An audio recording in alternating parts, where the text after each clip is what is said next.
Star Cement election breaking. Mukhyamantri Dr. Himanta Biswa Sarmaই বৃহৎ মন্তব্য কৰিছে মুখ্যমন্ত্ৰীগৰাকীয়ে উল্লেখ কৰিছে যে গৌৰৱ গগৈ আৰু ৰকিবুল হুছেইন যিমান দিনলৈকে কংগ্ৰেছত থাকিব কিমান দিনলৈকে বিজেপিৰে ভাল কিমান দিনলৈকে বিজেপি ক্ষমতাত থাকিব মুখ্যমন্ত্ৰী ডক্টৰ হিমন্ত বিশ্ব শৰ্মাই এই কথাও স্পষ্টকৈ উল্লেখ কৰিছে যে যেতিয়ালৈকে ৰাহুল গান্ধী কংগ্ৰেছত থাকে ঠিক তেতিয়ালৈকে নৰেন্দ্ৰ মোদী যেনেকৈ প্ৰধানমন্ত্ৰী হৈ থাকিব ঠিক একেদৰে যেতিয়ালৈকে গৌৰৱ গগৈ আৰু ৰকিবুল হুছেইন কংগ্ৰেছত থাকিব কিমান দিনলৈকে অসমত বিজেপি চৰকাৰে থাকিব ৰাজ্যৰ মুখ্যমন্ত্ৰী ডক্টৰ হিমন্ত বিশ্ব শৰ্মাই এই কথা ইতিমধ্যে স্পষ্ট কৰি দিছে এই মুহূৰ্তলৈ অহাৰ চেষ্টা কৰিছো Star Cement election breaking. Gaurav Gogoi আৰু ৰকিবুল হুছেইনে কংগ্ৰেছ দল শেষ কৰিব এই কথা উল্লেখ কৰিছে ৰাজ্যৰ মুখ্যমন্ত্ৰী ডক্টৰ হিমন্ত বিশ্ব শৰ্মাই এফালৰ পৰা গৌৰৱ গগৈ আৰু ৰকিবুল হুছেইনে কংগ্ৰেছ দল শেষ কৰি নিব গৌৰৱ গগৈ আৰু ৰকিবুল হুছেইনে কংগ্ৰেছত যেতিয়ালৈকে থাকিব তেতিয়ালৈকে বিজেপিৰে লাভ বুলি উল্লেখ কৰিছে ৰাজ্যৰ মুখ্যমন্ত্ৰী ডক্টৰ হিমন্ত বিশ্ব শৰ্মাই ৰাহুল গান্ধী কংগ্ৰেছত থকালৈকে নৰেন্দ্ৰ মোদী সদায় প্ৰধানমন্ত্ৰী হৈ থাকিব ঠিক একেদৰে যেতিয়ালৈকে ৰকিবুল হুছেইন বা গৌৰৱ গগৈ কংগ্ৰেছত থাকিব তেতিয়ালৈকে অসমত বিজেপি চৰকাৰে থাকিব ৰাজ্যৰ মুখ্যমন্ত্ৰী ডক্টৰ হিমন্ত বিশ্ব শৰ্মাই এই কথা ইতিমধ্যে স্পষ্ট কৰি দিছে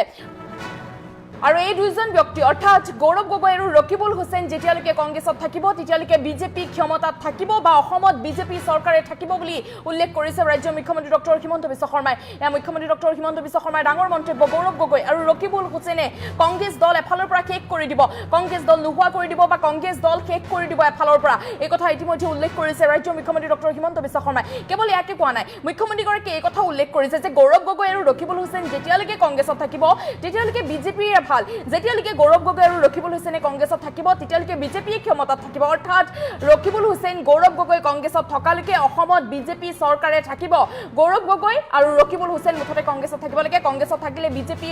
ভাল বিজেপি ক্ষমতাত থাকিব বিজেপি চৰকাৰে অসমত থাকিব যেতিয়ালৈকে কংগ্ৰেছত ৰকিবুল হুছেইন বা গৌৰৱ গগৈ থাকে ৰাজ্যৰ মুখ্যমন্ত্ৰী ডক্টৰ হিমন্ত বিশ্ব শৰ্মাই এই কথা ইতিমধ্যে স্পষ্ট কৰিছে মুখ্যমন্ত্ৰীগৰাকীয়ে ইয়াকো কৈছে যে যেতিয়ালৈকে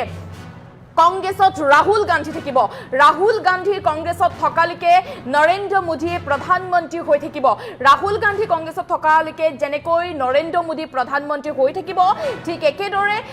গৌৰৱ গগৈ আৰু ৰকিবুল হুছেইনে কংগ্ৰেছ দলক শেষ কৰি নিছে যেতিয়ালৈকে কংগ্ৰেছত ৰকিবুল হুছেইন গৌৰৱ গগৈ থাকিব তেতিয়ালৈকে বিজেপিৰে ভাল আৰু তেতিয়ালৈকে অসমত বিজেপি চৰকাৰে থাকিব মুখ্যমন্ত্ৰী ডক্টৰ হিমন্ত বিশ্ব শৰ্মাৰ মন্তব্য আছে এই মুহূৰ্তত মন্তব্য আগবঢ়াইছো গৌৰৱ গগৈ আৰু ৰকিবুল হুছেইন এই দুইজনে কংগ্ৰেছ পাৰ্টি এফালৰ পৰা শেষ কৰি যাব গতিকে তেওঁলোক দুজন কংগ্ৰেছত থাকিলে বিজেপিৰ লাভ যেনেকৈ ৰাহুল গান্ধী কংগ্ৰেছত থাকিলে মোদী সদায় প্ৰধানমন্ত্ৰী হ'ব ৰকিবুল হুছেইন আৰু গৌৰৱ গগৈ যিমান দিন কংগ্ৰেছত থাকে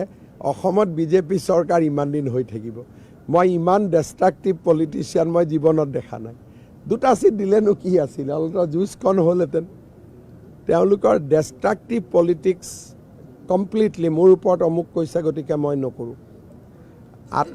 মানে নিজৰ ওপৰত গৌৰৱ অহমিকা অহংকাৰ সেইকাৰণে মই দেখিছোঁ যে দেউতাক আফটাৰ অল এজন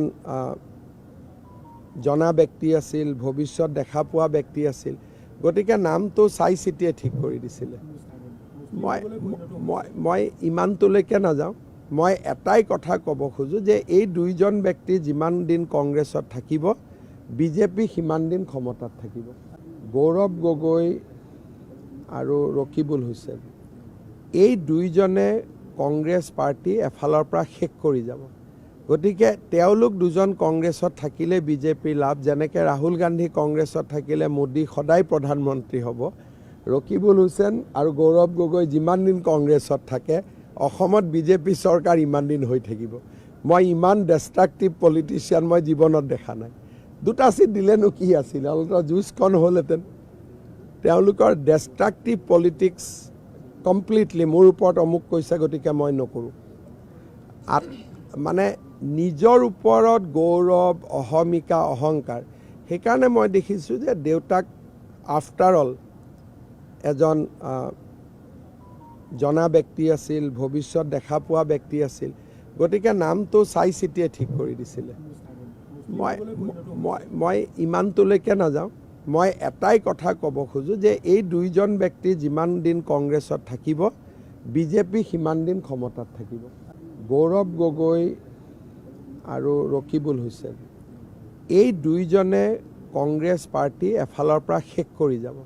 গতিকে তেওঁলোক দুজন কংগ্ৰেছত থাকিলে বিজেপিৰ লাভ যেনেকৈ ৰাহুল গান্ধী কংগ্ৰেছত থাকিলে মোদী সদায় প্ৰধানমন্ত্ৰী হ'ব ৰকিবুল হুছেইন আৰু গৌৰৱ গগৈ যিমান দিন কংগ্ৰেছত থাকে অসমত বিজেপি চৰকাৰ ইমান দিন হৈ থাকিব মই ইমান ডেষ্ট্ৰাকটিভ পলিটিচিয়ান মই জীৱনত দেখা নাই দুটা চিট দিলেনো কি আছিল অলপ যুঁজখন হ'লহেঁতেন তেওঁলোকৰ ডেষ্ট্ৰাকটিভ পলিটিক্স কমপ্লিটলি মোৰ ওপৰত অমুক কৈছে গতিকে মই নকৰোঁ মানে নিজৰ ওপৰত গৌৰৱ অহমিকা অহংকাৰ সেইকাৰণে মই দেখিছোঁ যে দেউতাক আফটাৰ অল এজন জনা ব্যক্তি আছিল ভৱিষ্যত দেখা পোৱা ব্যক্তি আছিল গতিকে নামটো চাই চিতিয়ে ঠিক কৰি দিছিলে মই ইমানটোলৈকে নাযাওঁ মই এটাই কথা ক'ব খোজোঁ যে এই দুইজন ব্যক্তি যিমান দিন কংগ্ৰেছত থাকিব বিজেপি সিমান দিন ক্ষমতাত থাকিব গৌৰৱ গগৈ আৰু ৰকিবুল হুছেইন এই দুইজনে কংগ্ৰেছ পাৰ্টি এফালৰ পৰা শেষ কৰি যাব গতিকে তেওঁলোক দুজন কংগ্ৰেছত থাকিলে বিজেপিৰ লাভ যেনেকৈ ৰাহুল গান্ধী কংগ্ৰেছত থাকিলে মোদী সদায় প্ৰধানমন্ত্ৰী হ'ব ৰকিবুল হুছেইন আৰু গৌৰৱ গগৈ যিমান দিন কংগ্ৰেছত থাকে অসমত বিজেপি চৰকাৰ ইমান দিন হৈ থাকিব মই ইমান ডেষ্ট্ৰাকটিভ পলিটিচিয়ান মই জীৱনত দেখা নাই দুটা চিট দিলেনো কি আছিল অলপ যুঁজখন হ'লহেঁতেন তেওঁলোকৰ ডেষ্ট্ৰাকটিভ পলিটিক্স কমপ্লিটলি মোৰ ওপৰত অমুক কৈছে গতিকে মই নকৰোঁ মানে নিজৰ ওপৰত গৌৰৱ অহমিকা অহংকাৰ সেইকাৰণে মই দেখিছোঁ যে দেউতাক আফটাৰ অল এজন জনা ব্যক্তি আছিল ভৱিষ্যত দেখা পোৱা ব্যক্তি আছিল গতিকে নাম